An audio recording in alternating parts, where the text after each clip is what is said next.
கோவையில் இந்து முன்னணி பிரமுகர் சசிகுமார் கொலை செய்யப்பட்டதை தொடர்ந்து அங்கு பதற்றமான சூழல் ஏற்பட்டுள்ளது. இது குறித்த கூடுதல் தகவல்களை நமது செய்தியாளர் சுதீஷிடம் கேட்கலாம். சுதீஷ், தற்போது சசிகுமார் கொலை செய்யப்பட்டதை அடுத்து கோவை மாவட்டத்தில் கலவரம் ஏற்பட்டிருக்கக்கூடிய சூழல் நிலவரதா தகவல் வருது. அங்க இப்ப என்ன நிலவரம்? தம்பி தமிழரசன், இப்போ அவருடைய இறுதிச் சடங்கு துடிலூர் பகுதியில் இருக்கிற ஒரு மின்மயானத்துல நடைபெறுவதா இருந்தது. அந்த மின்மயானத்துல அந்த இறுதிச் சடங்கு நடைபெறுவதற்கு முன்பாகவே அந்த இறுதிச்சடங்கில் பங்கேற்ற ஆயிரக்கணக்கான இந்து முன்னணி மற்றும் இந்து அமைப்புகள் சேர்ந்தவர்கள் துடியலூர் பகுதியில் உள்ள கடைகளை சூறையாடினார்கள். அந்த பகுதிகள் 10க்கும் மேற்பட்ட கடைக்கு தீ வைக்கப்பட்டிருக்கிறது. அது மட்டுமின்றி அங்கு காவல்துறைய வாகனம் ஒன்றுக்கும் ஜீப் ஒன்றுக்கும் தீக்கு இரையாக்கி சூறையாடப்பட்டது. இதனைத் தொடர்ந்து அங்கு காவல்துறையினர் அதிக அளவில் குவிக்கப்பட்டு போராட்டத்தில் ஈடுபட்டவர்களை தடியடி நடித்து தற்போது கலைத்திருக்கிறார்கள். தொடர்ந்து அந்த பகுதியில், அதாவது சசிகுமார் அந்த பகுதியைச் சேர்ந்தவர் என்பதால் அந்த மேட்டுப்பாளையம் சாலையில் தொடர்ந்து பதற்றம் நீடித்து வருகிறது. தம்பி தமிழரசன். சுதீஷ், தொடர்ந்து அங்க பதற்றம் நிலை வரதா சொல்லியிருக்கீங்க. காவல்துறை தரப்புல இதனை தடுக்கிறதுக்கு என்ன மாதிரியான நடவடிக்கைகள் எடுக்கப்பட்டு வருது? குறிப்பாக இன்று காலை முதலே மாநகரம் முழுவதுமே கோவை மாநகர காவல்துறை தொடர்ந்து அதிக அளவில் காவல்துறையினரை சாலை முழுவதுமாக நிறுத்தி தன்னுடைய கட்டுப்பாட்டில் வைத்திருந்தது. அது மட்டுமின்றி அந்த அரசு மருத்துவமனையில் பிரேத பரிசோதனை நடைபெறும் நேரத்திலும் நடைபெற்ற பிறகும் அரசு மருத்துவமனை வளாகம் முன்பு மற்றும் டவுன்ஹால் போன்ற பகுதிகளில் கடைகள் கல்வீச்சு சம்பவம், ஆட்டோக்களை அடித்து நொறுக்குவது போன்ற சம்பவங்கள் நடைபெற்றது. இதனைத் தொடர்ந்து காவல்துறையினர் கூடுதலாக அந்த பகுதியில் குவிக்கப்பட்டு அந்த போராட்டத்தில் ஈடுபட்டவர்களை தொடர்ச்சியாக அந்த பகுதியில் இருந்து கலைத்து அந்த பகுதியிலிருந்து விரட்டி அடித்தார்கள்.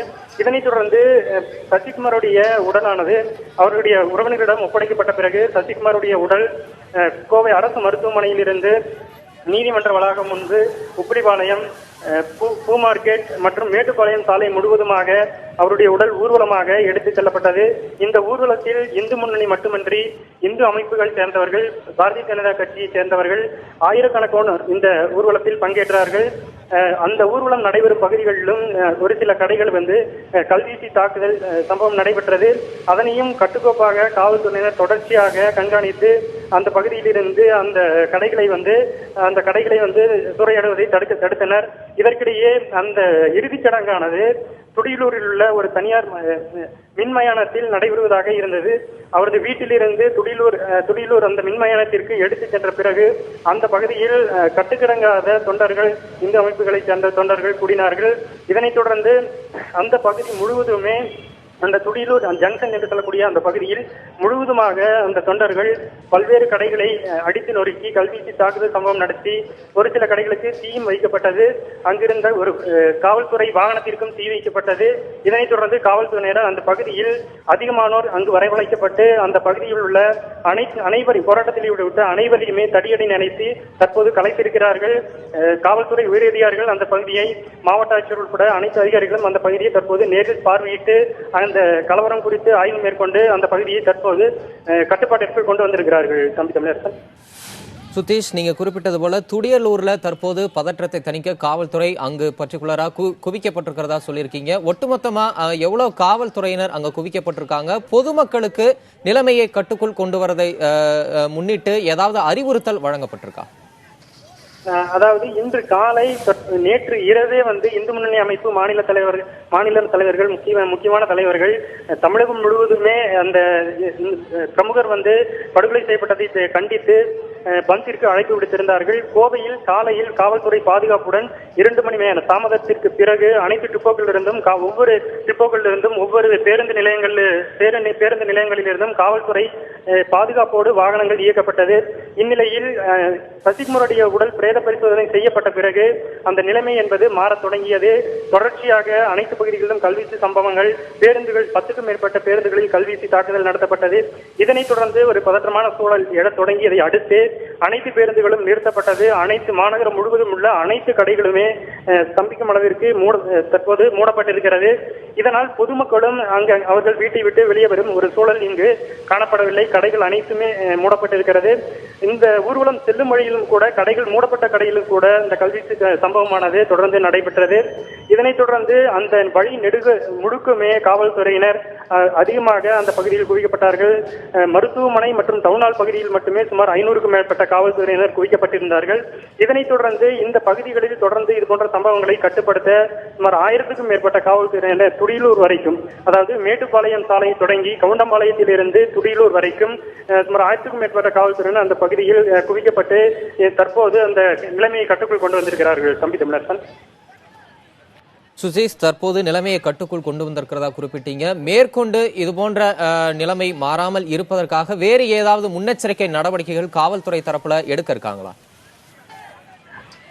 குறிப்பாக இன்று காலையிலிருந்தே காவல்துறை உயர் அதிகாரிகள் சம்பவ இடத்தில் நேரில் பார்வையிட்டு சம்பவ இடத்தில் மட்டுமல்லாமல் இந்த சம்பவம் சாயங்காலம் வரைக்கும் மாலை வரைக்கும் இந்த சம்பவங்கள் நடைபெறும் அனைத்து அந்த நிகழ்வுகளையும் தெரிவித்து இது போன்ற பகுதிகளில் கூடுதல் பாதுகாப்பு கொடுக்கப்பட வேண்டும், பொதுமக்களுக்கு பாதுகாப்பு கொடுக்கப்பட வேண்டும் என்ற ஒரு அறிவுறுத்தலை காவல்துறை உயர் அதிகாரிகள் மாநகர காவல்துறை ஆணையாளரிலிருந்து அனைவருமே கீழ் அதிகாரிகளுக்கு தெரிவித்து அதன்படி தொடர்ச்சியாக அந்த பாதுகாப்பானது முறைப்படுத்தப்பட்டிருந்தது. இந்த கடைகள் மதியத்திற்கு உள்ளாக போக்குவரத்தும் கடைகளும் ஒரு சில கடைகளும் திறக்கப்பட்டிருந்தது. தொடர்ச்சியாக அங்கு தகவல் தெரிவிக்கப்பட்டு போக்குவரத்து நிறுத்தப்பட்டது. ஏனென்றால் பொதுமக்கள் அந்த பொது போக்குவரத்தை அதிகமாக பயன்படுத்தும் நிலையில் அவர்களுக்கு எந்த பாதிப்பும் ஏற்படக்கூடாது என்பதாக என்ற ஒரு கோணத்தோடு போக்குவரத்து நிறுத்தப்பட்டது. கடைகளும் மூடுவதற்கு அறிவுறுத்தப்பட்டது. அதனைத் தொடர்ந்துதான் இந்த மூடிய கடைகளுக்கும் இந்த கல்வீச்சு சம்பவங்களானது நடைபெற்றது. இதனைத் தொடர்ந்து தற்போது துடியலூரில் அந்த ஒட்டுமொத்தமாக அனைத்து தொண்டர்களும் ஒரே இடத்தில் கூடியதன் விளைவாக தற்போது அங்கு ஒரு பதற்றமான ஒரு சூழல் ஏற்பட்டது. வாகனங்களுக்கு தீ வைக்கும் ஒரு சூழல் ஏற்பட்டது. இதனை கட்டுக்குள் கொண்டு வருவதற்காகவே தற்போது தடியடி நடத்தி தற்போது போலீசார் வந்து அந்த நிலைமையை சரி செய்திருக்கிறார்கள். தம்பி தமிழரசன். சுதீஷ்குமார், நீங்க இணைப்பிலே இருங்க. தற்போது நம்முடைய செய்தி அறையில் நமது தலைமை செய்தியாளர் மகாலிங்கம் இணைந்திருக்கிறார். அவரிடம் இது தொடர்பான கூடுதல் தகவல்களை கேட்கலாம். மகாலிங்கம், தற்போது இந்து முன்னணி பிரமுகர் சசிகுமார் கொலை செய்யப்பட்டதை அடுத்து அங்கு தடியடி கல்வீச்சு போன்ற பதற்றமான சூழல் நிலவுவதா நமது செய்தியாளர் சுதீஷ்குமார் சொன்னாரு. இது தொடர்பாக காவல்துறை தரப்புல என்ன விளக்கம் கொடுக்கப்பட்டிருக்கு? அவங்க தரப்புல என்ன சொல்லியிருக்காங்க? இது சம்பந்தமாக தமிழக காவல்துறை சட்டம் ஒழுங்கு பொறுப்பு டிஜிபி TK ராஜேந்திரனிடம் பேசினோம். அவர் சொன்ன தகவல் என்னவென்றால், கோயம்புத்தூர், திருப்பூர் உள்ளிட்ட மாவட்டங்களில் 100% சட்ட ஒழுங்கு என்பது கட்டுப்பாட்டிற்குள் இருப்பதாக தெரிவித்திருக்கிறார். இதுபோன்ற கல்வீச்சு மற்றும் வாகனங்களுக்கு தீ வைப்பது உள்ளிட்ட சம்பவங்களில் ஈடுபட்டவர்கள் மீது உடனடியாக சட்ட ரீதியாக என்ன நடவடிக்கை மேற்கொள்ளப்படுமோ அந்த நடவடிக்கையெல்லாம் எடுக்கப்பட்டு வருவதாக தெரிவித்திருக்கிறார். எனவே பொதுமக்கள் அச்சப்படக்கூடிய அளவில் எந்தவித சம்பவம் நடைபெறவில்லை என்ற தகவலையும் சொல்லியிருக்கிறார். இருந்தபோதிலும் பொதுமக்கள் தங்களுடைய பாதுகாப்பை உறுதி செய்து கொள்ள வேண்டும் என்ற வேண்டுகோளையும் காவல்துறை தரப்பில் சொல்லப்பட்டிருக்கிறது. சட்ட ஒழுங்கு ADGP திருப்பாதி மற்றும் முக்கிய காவல்துறை உயரதிகாரிகள் தற்பொழுது கோவையில் முகாமிட்டிருக்கிறார்கள். அங்கு நிலைமையை கட்டுக்குள் கொண்டு வருவதற்கான அனைத்து முயற்சிகளிலும் ஈடுபட்டு வருவதாக காவல்துறை தரப்பில் சொல்லப்பட்டிருக்கிறது. ஏற்கனவே சில சம்பவங்கள் நடந்திருப்பதாகவும் காவல்துறை தரப்பில் சொல்லப்பட்டிருக்கிறது. அந்த சம்பவங்கள் யார் ஈடுபட்டார்களோ அவர்களை சரியான நபர்களை அடையாளம் கண்டு அவர்கள் மீது நடவடிக்கை எடுத்து வருவதாகவும் காவல்துறை தரப்பில் சொல்லப்பட்டிருக்கிறது. தேவையான அளவிற்கு காவல்துறை அந்த எந்தெந்த பகுதியிலெல்லாம் கலவரத்தில் ஈடுபடக்கூடிய வாய்ப்பு இருக்கிறது என்ற பகுதியெல்லாம் கண்டறிந்து அந்த பகுதிகளில் உரிய அல்லது தேவையான அளவுக்கு காவலர்களை நிறுத்துவதற்கான ஏற்பாடுகளும் செய்யப்பட்டுள்ளதாக போலீசார் தெரிவித்திருக்கிறார்கள். மேலும் நீர் பாய்ச்சி அடிக்கக்கூடிய ராட்சத வாகனங்களும் அங்கங்கே நிறுத்தப்பட்டு வருவதாகவும் காவல்துறை தரப்பில் சொல்லப்பட்டிருக்கிறது. பக்கத்து மாவட்டங்களிலிருந்து அதிக எண்ணிக்கையிலான காவலர்கள் தற்பொழுது இந்த சம்பவம் நடந்து வரும் பகுதிகளுக்கு அனுப்பப்பட்டு கொண்டிருப்பதாகவும் காவல்துறை தரப்பில் தெரிவிக்கப்பட்டிருக்கிறது. இந்த சம்பவம் இதோடு அதாவது தொடராமல் இருப்பதற்கான பேச்சுவார்த்தைகளிலும் போலீசார் ஈடுபட்டு வருவதாகவும் சொல்லப்பட்டிருக்கிறது. தற்பொழுது டிஜிபி தலைமையில் இது சம்பந்தமான நேரடியாக ஆய்வுகளெல்லாம் நடந்து கொண்டிருக்கிறதை நாம் உணர முடிகிறது. மேலும் மேற்கு மண்டல IG பாரியும் சம்பவ இடத்தில் இருக்கிறார்.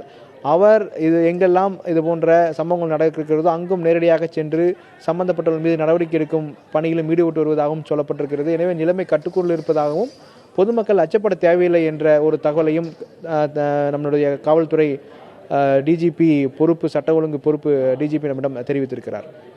மகாலிங்கம், நீங்க இணைப்பிலே இருங்க. தற்போது நமது கோவை செய்தியாளர் சுதீஷிடம் சில கேள்விகளை கேட்கலாம்.